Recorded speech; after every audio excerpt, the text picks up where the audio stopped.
At ayun nga ho, ang ating pag-uusapan ngayon, itong pagsadsad ho ng approval rating ng Pangulong Bongbong Marcos nitong ginawang survey ng Pulse Asia, ulat ng Bayan Survey mula nung March 23 to March 29 nitong 2025. Ang approval rating ng Pangulong Marcos Jr. noong February 2025 ay 42%, ngunit sumadsad ito nitong March at naging 25% ang approval rating niya. Ayan ho. Noong February naman ho, meron siyang disapproval rating na 32%, ngunit sumadsad pa ho ito ngayong Marso ng 53% ang disapproval rating ng Pangulong Bongbong Marcos. Ayan ho. Ang kanya namang trust rating noong February ay 42%. Sumadsad ho ito ngayong buwan ng Marso ng 25%. So, sumadsad talaga dahil ng bonggang-bongga. Ang distrust rating naman niya ay nasa 32% noong February, ngunit sumadsad uli ito ngayong March ng 54%. Ano ba yan? Sadsad pa more.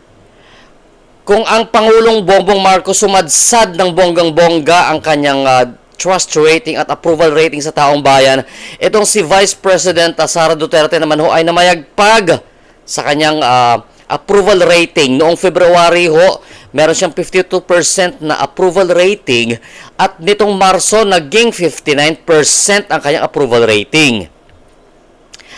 At isa pa ho, ang trust rating ni Vice President Sara Duterte noong February ay 53% at tumaas ho ito ng Marso na umabot sa 61%.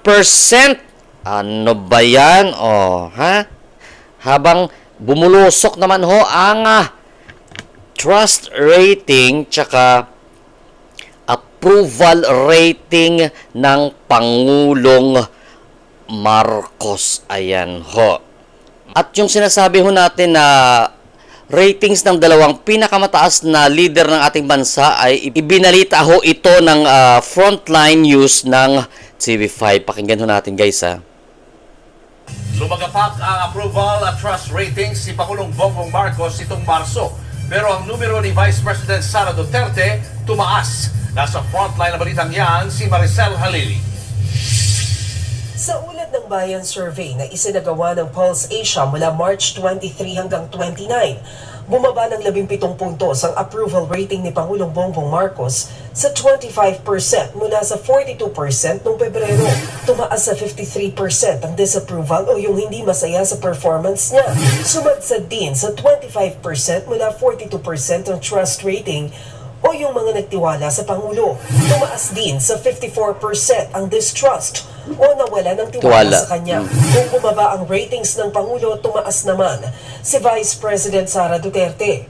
Umakyat sa 59% ang approval rating ng Bise noong Marso mula sa 52% noong Pebrero. Ang kanyang trust rating tumaas sa 61% mula 53%.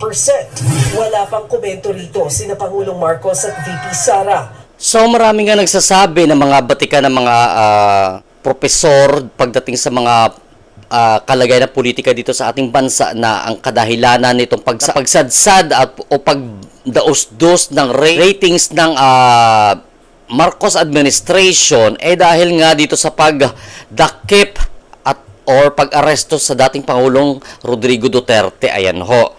So ginusto nyo yan, kaya ayan.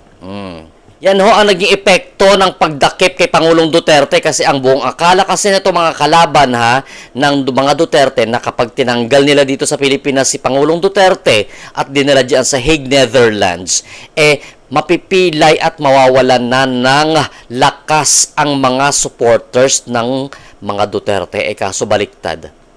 Kaya sabi nga dito ng programa ng Net25, sana hindi niyo pinangarap na dalhin si Pangulong Duterte diyan sa Hague, Netherlands. Ito pakinggan natin, guys, ha. Sabi ko sa kanila, Jen, na hindi tayo pinakinggan. Ano ba yun? Ayun. Na huwag niyong pangarapin na maaresto si dating Pangulong Duterte at Yun. maidala sa Hague. Di ba?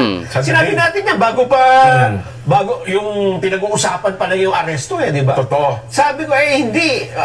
Sana hindi nila pangarapin yan kasi makakasama sa kanila, lalo na't palapit ang eleksyon. Ako Correct. naman, Nelson, ito, tayo bilang isang mamamayan at nagmamalasakit sa ating bansa.